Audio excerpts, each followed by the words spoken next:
දවසක් ඔයාලට මැප්ඩොප් YouTube channel එකට ඔයාලව සාදරයෙන් පිළිගන්නවා. ඉතින් අද අපි කතා කරමු ඔයාලා දන්න ලස්සනම ලස්සන රටක් ගැන නොදන්න දේවල් ටිකක් ගැන. යාළුවනේ, ඔයාලා දන්නවද මං අද කතා කරන්න යන රට මොකක්ද කියලා? ඒ තමයි ජර්මනිය.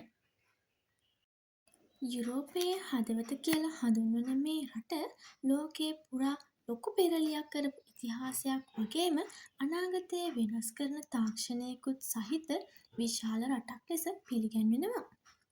දැන් අපි බලමු මේ රටේ පිහිටීම කොයි වගේද කියලා. ජර්මනිය පිහිටලා තියෙන්නේ මධ්‍යම යුරෝපයේ. විශේෂම දේ තමයි ජර්මනිය වටේටම ස්විට්සර්ලන්තය, ප්‍රංශය, ඔස්ට්‍රියාව, නෙදර්ලන්තය වගේ රටවල් 9ක් මායිම් වෙලා තිබීම.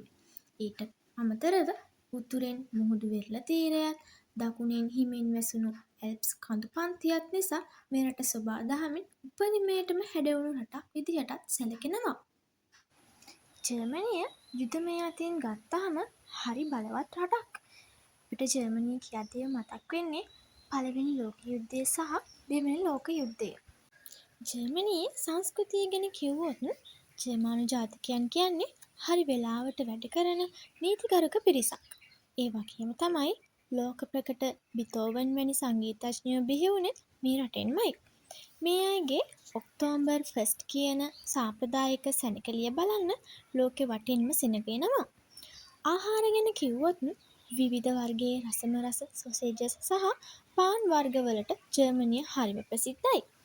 ඒ වගේම තමයි යුරෝපයේ අද වෙනකොට තියෙන ශක්තිමත්ම ආර්ථිකය තියෙන්නේ ජර්මනියට. ඔයාලා පදින්න ආසම BMW, Audi වගේ නවීන ගණයේ වාහන ඔක්කොම හැදෙන්නේ ජර්මනියෙම තමයි. ඉතින් යාළුවනේ, අතීතයේ කඩා වැටිලා අද වෙනකොට ලෝකෙම දන්න බලවතෙක් වුණු ජර්මනිය ගැන ඔයාලට මොකද හිතෙන්නේ?